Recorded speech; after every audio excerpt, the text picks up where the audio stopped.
Hello friends, welcome back. अगर आप हैं बिहार में नियोजित शिक्षक और आप सभी बनना चाहते हैं राजकर्मी, तो आप सभी को एक परीक्षा से गुजरना होगा। जिस परीक्षा का नाम यहाँ पे बताया जा रहा है कि सक्षमता परीक्षा होने वाला है, और उसकी तैयारी हमारे चैनल के द्वारा बिल्कुल फ्री में कराया जा रहा है। साथ ही साथ नोट्स भी प्रोवाइड किया जा रहा है।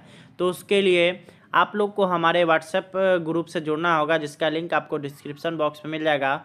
उसी डिस्क्रिप्शन बॉक्स में मेरा व्हाट्सएप नंबर भी है, आप लोग उससे भी डायरेक्ट कांटेक्ट कर सकते हैं। तो आज के इस वीडियो में हम लोग सामान्य अध्ययन का सेट 1 देखने वाले हैं, और यानी जीएस और जीके दोनों को हम लोग मिला करके इस वीडियो में देखेंगे। और यह वीडियो जो होने वाला है वो 25 प्रश्नों का मॉडल सेट होने वाला है, और उसका सेट 1 है। आप सभी का भारी डिमांड था कि सर जीएस और जीके भी पढ़ाया जाए, तो यहाँ पे आप सभी के लिए जीके और जीएस भी लेकर के आ चुका हूँ। और साथ में शाम आप सभी के लिए 5:30 बजे 5:30 पे आप सभी के लिए टीचिंग स्किल्स का जो है यहाँ पे 25 प्रश्नों का सेट लेकर के हम उपस्थित होंगे। तो उस समय भी आप सभी जुड़िएगा। तो चलिए हम लोग इसको शुरू कर लेते हैं। और आप लोग इस वीडियो को अगर 50 लाइक कर देते हैं तो आप सभी के लिए इसका सेट 2 भी आप लोग को बहुत ही जल्द प्रोवाइड करा दिया जाएगा। तो चलिए हम लोग इसको शुरू करते हैं। अगर आप लोग को इसका PDF वगैरह लेना है तो आप लोग हमारे चैनल से जुड़ जाइए व्हाट्सएप ग्रुप से, वहाँ पे मैं आप लोग को प्रोवाइड करा दूंगा। तो चलिए शुरू कर लेते हैं वीडियो को। आइए यहाँ पर से हम लोग देखना शुरू करते हैं। पहला क्वेश्चन है, यहाँ पे आप लोग देख सकते हैं, हड़प्पा की ईंटों का नाप का अनुपात क्या था। यहाँ पे जो है ये लिया गया सवाल जो है, यहाँ पे आप लोग देख सकते हैं। इसमें ऑप्शन नंबर ए है 1:2:3, यानी कि यहाँ लंबाई चौड़ाई और ऊंचाई की बात किया जा रहा है। 1:2:4, 1:2:4, 1:3:4, 1:2:5। ये बहुत ही महत्वपूर्ण सवाल है, ठीक है। और यहाँ जो है आपका इसका जो सही आंसर हो जाएगा वो होगा आपका ऑप्शन नंबर डी, 1:2:5। इसका बिल्कुल सही हो जाएगा। अगला यहाँ पर है, ल कुलिश का अवतार किसे माना जाता था। अवतार माना जाता था किसका, तो यहाँ पे हो जाएगा आपका ऑप्शन नंबर ए शिव का, ऑप्शन नंबर बी है विष्णु का, ऑप्शन नंबर सी है ब्रह्मा का, और ऑप्शन नंबर डी है सूर्य का। तो इसका क्या हो जाएगा सही आंसर। तो ल कुलिश को जो है यहाँ पे भगवान शिव का जो है यहाँ पे अवतार माना जाता था, यानी कि ऑप्शन नंबर ए बिल्कुल इसका सही हो जाएगा। अगला हम लोग देखेंगे तो पेरिलिप्स ऑफ एरिथियन सी का लेखक था। ऑप्शन नंबर ए है प्लिनी, ऑप्शन नंबर बी है टोलेमी, ऑप्शन नंबर सी है पेरिलिप्स, और ऑप्शन नंबर डी इनमें से कोई नहीं। तो यहाँ पे जो इसका सही आंसर हो जाएगा 3 का पेरिलिप्स ऑफ एरिथियंस सी का जो है यहाँ पे अगर बात करिएगा, इसका आंसर हो जाएगा इनमें से कोई नहीं।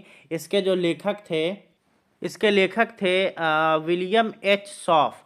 तो इसलिए इसका सही आंसर हो जाएगा आपका ऑप्शन नंबर डी बिल्कुल करेक्ट। चलिए आगे हम लोग बढ़ते हैं। चौथा नंबर सवाल तो यहाँ पर है कि वह देश जिसके साथ भारत ने 2वीं शताब्दी ईस्वी पूर्व में गठन व्यापारिक संबंध विकसित किए थे। यहाँ पे आप लोग देख सकते हैं, वह देश जिसके साथ भारत ने 2वीं शताब्दी ईस्वी पूर्व में गठन व्यापारिक संबंध विकसित किए थे। ऑप्शन नंबर ए है मिस्र, ऑप्शन नंबर बी है यूनान, ऑप्शन नंबर सी है चीन, और ऑप्शन नंबर डी है रोम। तो यहाँ पे बिल्कुल सही आंसर हो जाएगा ऑप्शन नंबर डी, यानी कि रोम, यानी कि दूसरी शताब्दी ईस्वी पूर्व में ही भारत और रोम के बीच जो है यहाँ पे व्यापारिक संबंध गठित हो गए थे।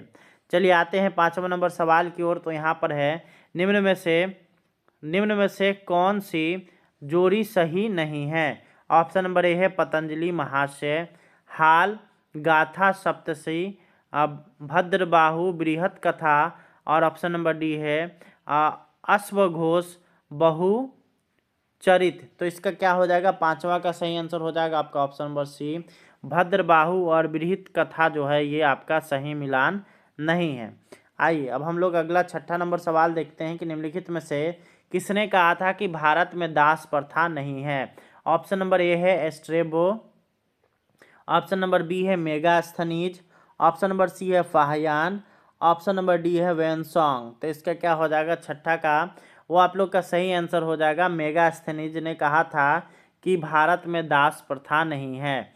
अगला यहाँ पे अगला सवाल है 7वां नंबर सवाल की, जंगल की देवी अर्यानी का प्रथम उल्लेख कहाँ मिला। ऑप्शन नंबर ए ऋक संहिता में, अथर्ववेद में, option number b, option number c है आरण्यक ग्रंथों में, और ऑप्शन नंबर डी है उपनिषद ग्रंथों में। तो इसका सातवां का जो सही आंसर हो जाएगा ऑप्शन नंबर ए ऋक संहिता में। चलिए आगे हम लोग देखते हैं 8वां नंबर सवाल, वो है आप लोग का प्राचीनतम भारतीय सिक्के निम्नलिखित में से पहले नहीं है। प्राचीनतम भारतीय सिक्के निम्नलिखित से पहले नहीं है। कब? यहाँ पे जो आपको दिया गया है ऑप्शन नंबर ए है 7वीं शताब्दी ईस्वी पूर्व, ऑप्शन नंबर बी है 5वीं शताब्दी ईस्वी पूर्व, ऑप्शन नंबर सी है तृतीय शताब्दी ईस्वी पूर्व और ऑप्शन नंबर डी है द्वितीय शताब्दी ईस्वी पूर्व। तो इसका क्या आंसर हो जाएगा बिल्कुल सही? तो वो हो जाएगा आपका ऑप्शन नंबर बी 5वीं शताब्दी ईस्वी पूर्व से जो है हम लोग के पास सिक्के नहीं थे। 5वीं शताब्दी पूर्व के बाद ही हम लोगों के यहाँ जो है भारत में सिक्के मिलने का प्रमाण मिला है। 9वां नंबर यहाँ पर है किस देवी का उल्लेख ऋग्वेद में नहीं मिलता है? ऑप्शन नंबर ए है एक में है सीता, 2 में पार्वती, ऑप्शन नंबर 3 में है उषा और 4 में है आदिति। तो ऑप्शन यहाँ पे देखेंगे इसका करेक्ट जो हो जाएगा आंसर वो हो जाएगा पार्वती का जो जिक्र वो आपका ऋग्वेद में नहीं मिलता है। तो इसका ऑप्शन नंबर डी बिल्कुल करेक्ट हो जाएगा। चलिए अगला हम लोग देखेंगे 9वां नंबर सवाल है कि उत्तर वैदिक काल में कौन सी संस्था नष्ट हो गई? एक सभा है, 1 में, 2 में है समिति और तीसरा है विदथ। तो इसका क्या हो जाएगा 10 का ऑप्शन नंबर सी विदथ जो था वो मिट गया उत्तर वैदिक काल में आकर के, यानी कि ऑप्शन इसका जो हो जाएगा ऑप्शन नंबर सी बिल्कुल करेक्ट हो जाएगा। ठीक है चलिए अगला हम लोग देखेंगे तो आत्मा का पुनर्जन्म मुख्य विषय है। ऑप्शन नंबर ए है ऐत्रेय उपनिषद का, उसके बाद ऑप्शन नंबर बी है कौशितकी उपनिषद का और ऑप्शन नंबर सी है तैत्तरीय उपनिषद का और ऑप्शन नंबर डी है कनोपनिषद का। तो इसका क्या हो जाएगा आपका 11 का बिल्कुल सही आंसर वो हो जाएगा आपका ऑप्शन नंबर बी हो जाएगा कौशितकी उपनिषद का, जिसमें आत्मा का पुनर्जन्म के विषय में यहाँ पे उसमें जानकारी नहीं बताया गया। अगला यहाँ पर है फारस की मोहर प्राप्त हुई। फारस की मोहर कहाँ से प्राप्त हुई? ऑप्शन नंबर ए है हड़प्पा से, ऑप्शन नंबर बी है कालीबंगा से, ऑप्शन नंबर सी है लोथल से और ऑप्शन नंबर डी है सोतका कोह से। तो इसका 12 का जो सही आंसर हो जाएगा आपका ऑप्शन नंबर सी लोथल से फारस की मोहर प्राप्त हुई थी। चलिए 13वां नंबर सवाल की ओर हम लोग आ गए यहाँ पे। तो 13वां नंबर सवाल बोलता है कि सबसे पहले सिक्के का चलन किस प्रदेश में हुआ था? ऑप्शन नंबर ए है Punjab, option number B Rajasthan, option number C पश्चिम Uttar Pradesh, option number D पूर्वी उत्तर प्रदेश तथा बिहार। तो सबसे पहले अगर बात करिएगा सिक्कों का प्रयोग तो ये हुआ था आपका पूर्वी उत्तर प्रदेश तथा बिहार में। तो इसका ऑप्शन नंबर बिल्कुल सही डी जो होगा वो बिल्कुल सही हो जाएगा 13 का। आइए 14वें नंबर में आते हैं। वर्धमान को महावीर अथवा जिन कहा जाता है। ऑप्शन नंबर ए पूर्व ज्ञान प्राप्ति के कारण, ऑप्शन नंबर बी अलौकिक शक्ति बल के कारण, ऑप्शन नंबर सी सुख दुख पर विजय पाने के कारण और ऑप्शन नंबर डी बौद्धिक क्षमता के कारण। तो इसका सही आंसर हो जाएगा ऑप्शन नंबर सी बिल्कुल करेक्ट, सुख दुख पर विजय पाने के कारण यहाँ पे वर्धमान को महावीर अथवा जिन कहा जाता था। ठीक है चलिए 15वें नंबर सवाल की ओर हम लोग आते हैं।